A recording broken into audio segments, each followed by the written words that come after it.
कि हम पंचम काल में नहीं, हम देव शास्त्र गुरु की शरण में बैठे हैं। जगत की संपूर्ण चर्चाओं को विराम दे देना, संपूर्ण चर्चाओं को विराम दे करके अपने अंतःकरण में बैठ करके अंतःकरण से पूछना संसार का अंत करना है कि नहीं। यदि संसार का अंत करना है तो हम आपको देव शास्त्र गुरु और संयम का उपकरण प्राप्त करना पड़ेगा। बिना संयम के उपकरण के ये सिद्धि प्राप्त नहीं हो सकती। ये बिना संयम के उपकरण के मोक्ष पद की प्राप्ति नहीं होती। ये संयम का उपकरण है पिच्छी कमंडलू, जीव रक्षा का साधन है। ज्ञानियों, जब तक तत्व की बात प्रारंभ होती है हर जीव शांत हो जाता है, और जब विषय कसाय की बातें होती हैं तो ज्ञानियों हलचल मच जाती है, अपने आप को रोक नहीं पाते।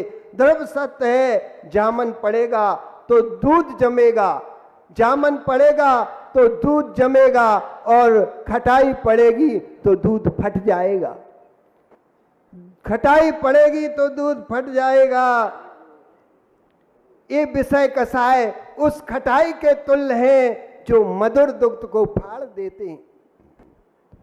संयम ऐसा सूक्ष्म जामन है जो मनुष्यों भेद विज्ञान की उस परम अनुभूति से इस आत्मा को जमा देता है।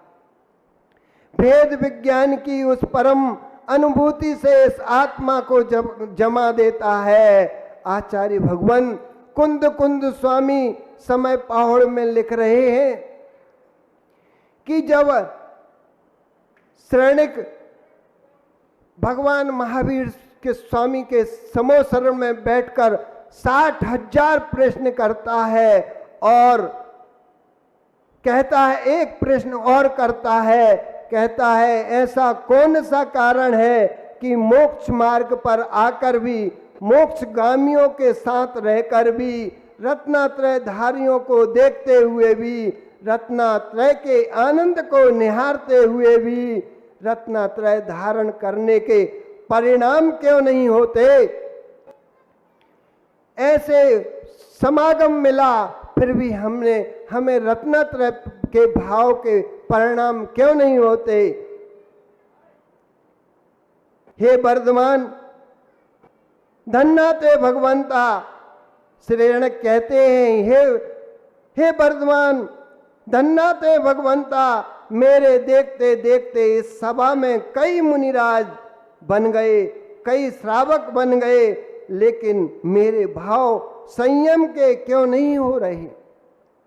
ये राजा श्रेणिक महावीर स्वामी से पूछ रहे, लेकिन मेरे भाव संयम के नहीं हो रहे हैं।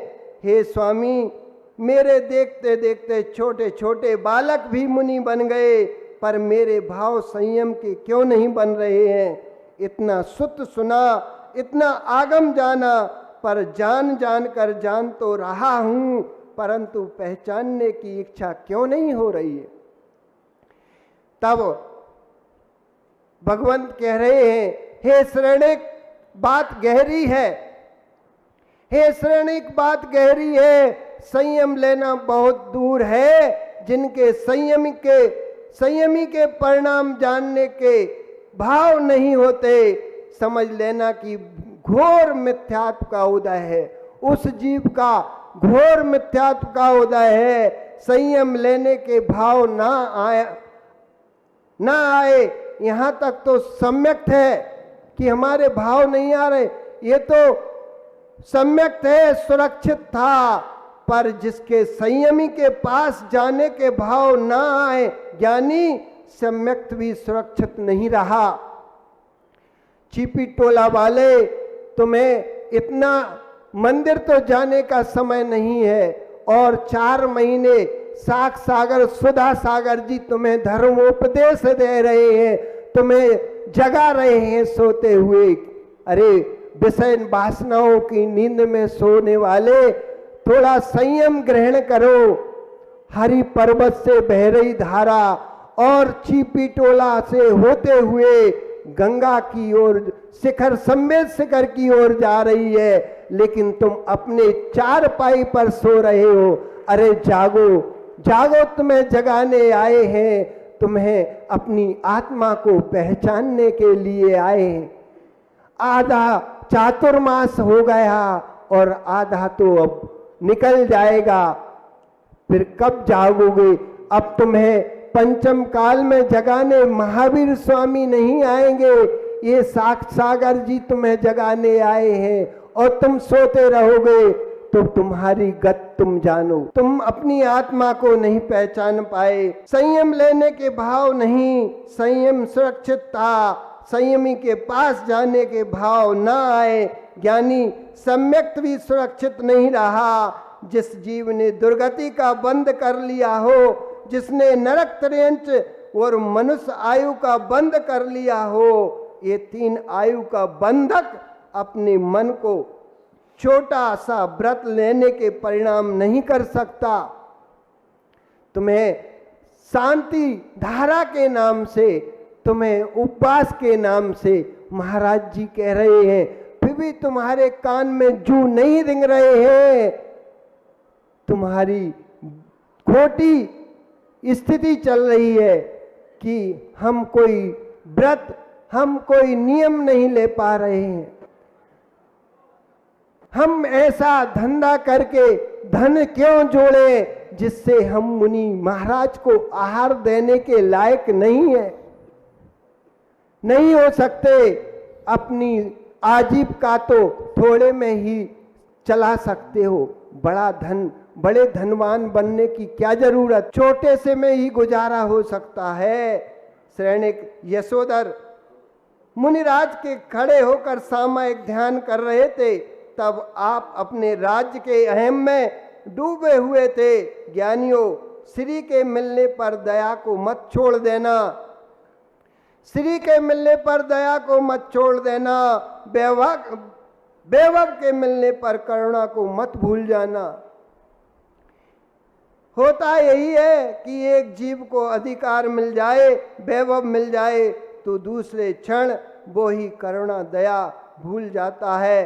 परंतु सत्य है कि काज सरे कछु और है, काज परे कछु और, रही मन भमरी के बिना और नदी श्रावत है मोर।